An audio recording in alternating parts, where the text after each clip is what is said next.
A monk was walking through the monastery when he passed a fellow practitioner. This practitioner spoke loudly, gesturing with exaggerated confidence. The monk felt immediate irritation rise in his chest. So arrogant, he thought. Later he mentioned this to his teacher. That man is full of pride. You can hear it in every word. The teacher listened, then asked a simple question. And what does his arrogance tell you? About yourself? The monk froze. He hadn't expected the question to turn inward. I don't understand, he said. The teacher smiled gently.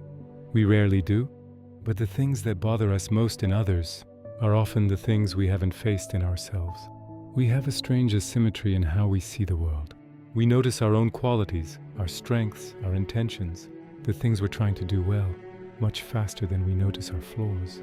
And we notice others' flaws, their arrogance, their selfishness, their insensitivity, much faster than we notice their qualities.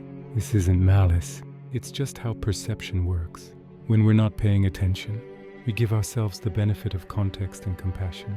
We give others only what we can see on the surface.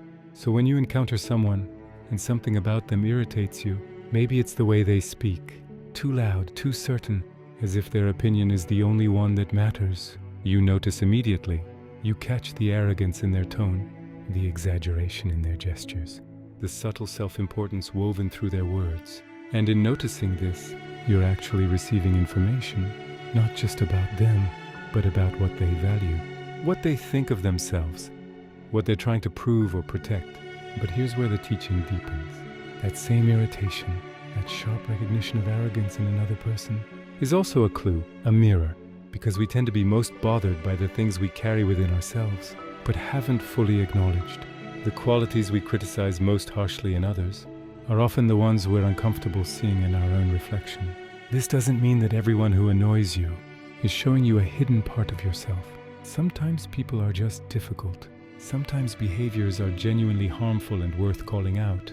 But if you find yourself repeatedly triggered by the same quality in different people, if arrogance, for instance, always sets your teeth on edge, it's worth asking, where does that same tendency live in me?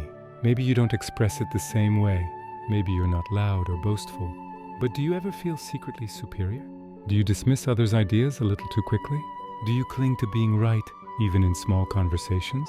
Do you measure your worth by how much you know, or how well you perform? These are subtler forms of the same root, and they're harder to see because they don't announce themselves. They hide behind good intentions, politeness, restraint.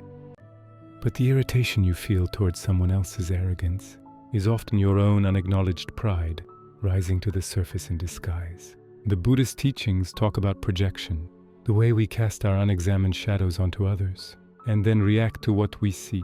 We do this because it's easier to criticize someone else than to look honestly at ourselves.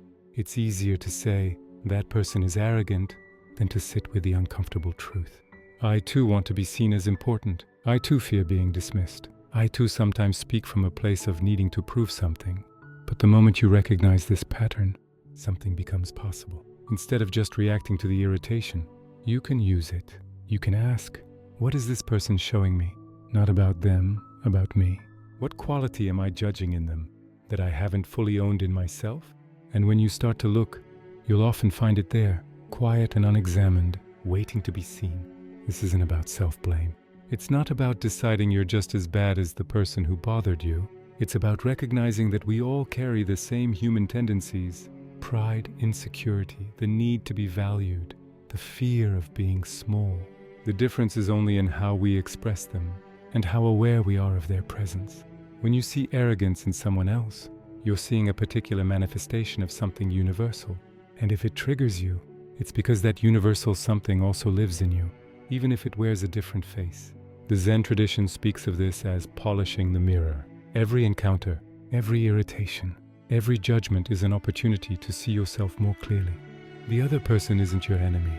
They're your teacher. They're holding up a mirror, showing you what you haven't wanted to look at. And if you're willing to look, not with shame, but with curiosity, you'll learn more about yourself than any amount of introspection alone could reveal. So the next time someone bothers you, pause before you turn away. Notice what specifically irritates you. Is it their arrogance, their neediness, their coldness, their defensiveness? And then ask, Where does that quality live in me? Not perfectly mirrored, not exactly the same, but present nonetheless. You might be surprised by what you find. This practice doesn't make the irritation go away, but it changes what you do with it.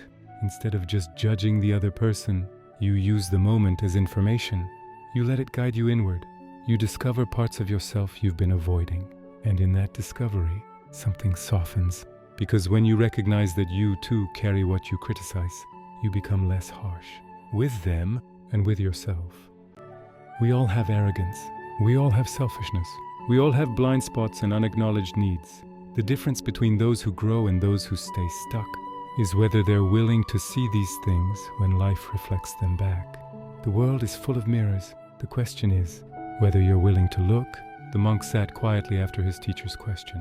He thought about the irritation he'd felt, the quickness of his judgment, and slowly, uncomfortably, he began to recognize the pride hidden beneath his own humility, the subtle arrogance of thinking himself more aware, more sincere.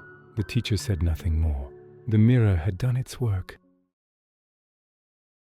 If you choose to follow this channel, it truly helps me keep creating and improving these reflections. And if not, that's completely okay. I'm grateful you spent this time here. I'll see you tomorrow in the next episode. Until then, I wish you a calm and peaceful day.